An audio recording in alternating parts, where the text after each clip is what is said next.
ನಮಸ್ತೆ ಪ್ರಿಯ ವೀಕ್ಷಕರೇ, ನಾನು ಎಸ್ ವಿ ಚಂದ್ರಕಲಾ ಶಿವಮೊಗ್ಗ. ನೋಡಿ, 1-2 ಮಳೆ ಬರ್ತಿದ್ದಂಗೆ ಗಿಡಗಳೆಲ್ಲ ನಳನಳಿಸೋಕ್ಕೆ ಶುರು ಆಗುತ್ತೆ.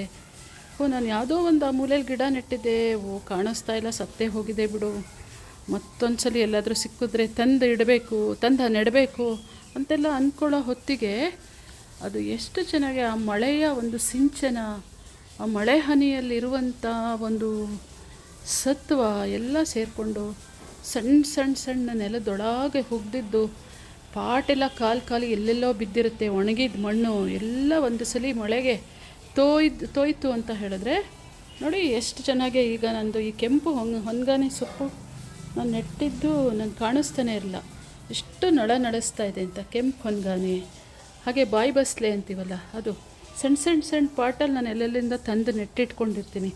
ಯಾಕಂದರೆ ಪಾಟಲ್ಲೇ ಅದು ದೊಡ್ಡ ಆದಮೇಲೆ ನಾವು ನೆಲದಲ್ಲಿ ಎಲ್ಲಿ ಬೇಕಾದ್ರೆ ನೆಡ್ಬೋದು, ಸುಮಾರು ಸಸಿಗಳಾಗುತ್ತೆ. ಹಾಗೆ ನೋಡಿ, ಬಾಯಿ ಬಸ್ಲೆ ಅಂತ.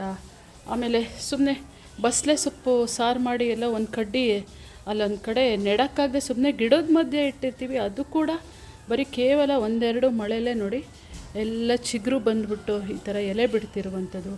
ಹಾಗೆ ಕೊಯ್ ಹರಿವೆ ಅಂತೂ ತುಂಬ ಒಳ್ಳೆಯದಿದು. ಈ ಕೊಯ್ ಹರಿವೆ ಸೊಪ್ಪಿನ ಗಿಡ ಹಾಕಿ ಅದು ಇನ್ನೇನು ಬರೋದಿಲ್ಲ ಅಂದ್ಕೊಂಡಿದ್ದು ಮಳೆಗೆ ನೋಡಿ ಎಷ್ಟು ಚೆನ್ನಾಗಿ ಎದ್ದಿದೆ. ಇದು ಎಲ್ಲ ಬೇರೆ ಗಿಡಗಳ ಮಧ್ಯೆ ಇದೆಲ್ಲ ಅಲ್ಲಲ್ಲಿ ಬೇಕಾಬಿಟ್ಟು ಇಟ್ಟಿರುವಂಥ ಗಿಡಗಳೆಲ್ಲ ಹುಟ್ಕೊಳ್ಳೋದು. ಆಮೇಲೆ ಸಂಬಾರ ಬಳ್ಳಿ ಅಂತೂ ಇದು ಹೆಚ್ಚಿಗೆ ಕಟ್ ಮಾಡಿದ್ದಲ್ಲೆಲ್ಲೋ ಎಸ್ತಿಟ್ಟಿರ್ತೀವಿ, ಅದಕ್ಕೆ ಚೂರು ಮಣ್ಣು ಟಚ್ ಆಗಿರುತ್ತೆ ಹೊರತು ಬೇರು ಕೂಡ ಭೂಮಿ ಒಳಗೆ ಇಳಿದಿರಲ್ಲ, ಆದರೂ ಇಷ್ಟು ಚೆನ್ನಾಗಿ ಚಿಗ್ರಕ್ಕೆ ಶುರು ಆಗುತ್ತೆ.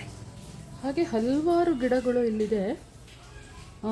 ಮತ್ತು ಏನಿದು ಒಂದೆಲ್ಗ ಕೂಡ ಅಷ್ಟೇ ನೋಡಿ, ಮಳೆ ಬೀಳ್ತಿದ್ದಂಗೆ ಅದು ಎಷ್ಟು ಚೆನ್ನಾಗಿ ಆಗುತ್ತೆ. ನಾವು ಇದನ್ನು ತೆಗೆದು ಹೀಗಿದ್ದಾಗ ಇದನ್ನೆಲ್ಲ ಏನು ಮಾಡಬೇಕು, ಎಲ್ಲ ನಮ್ಮ ಅಮೂಲ್ಯ ಗಿಡಗಳೆಲ್ಲ ಇದೆಯಲ್ಲ ಅಂತ ಹೇಳಿಬಿಟ್ಟು ಇದು ನೋಡಿ, ಇದರೊಳಗೆ ಒಂದು 10-15 ಬೇರಾಗಿದೆ. ಒಂದೊಂದೇ ಕಿತ್ತು ನಾವಲ್ಲಿ ನೆಟ್ಟಾಗ ಇದು ಭಾರಿ ಒಳ್ಳೆಯದು. ಕೆಂಪು ಹೊಂಗಾನೆ ಅಂತೀವಿ, ಇದು ಶೋನು ಕಾಣುತ್ತೆ, ಮತ್ತು ಇದನ್ನು ನಾವು ಸೇವನೆ ಮಾಡಿದ್ರೂ ಕೂಡ ತುಂಬ ಆರೋಗ್ಯ ಲಾಭ ಇದೆ. ಇದನ್ನೊಂದು 10-15 ಕಡೆ ನೆಟ್ಟಾಗ ಇದು ಯಥೇಚ್ಛ KG-ಗಟ್ಟಲೆ ಸೊಪ್ಪು ಕೊಡುತ್ತೆ. ಹಾಗೆ ಬಸ್ಲೆ ಸೊಪ್ಪು ಕೂಡ ಅಷ್ಟೇ. ಹಾಗೆ ಬೊಂಬಾಯಿ ಬಸ್ಲೆ, ಬಾಯಿ ಬಸ್ಲೆ, ಇದು ಏನು ಬಾಯಿ ಹುಣ್ಣಿಗೆಲ್ಲ ತುಂಬ ಒಳ್ಳೆಯದು.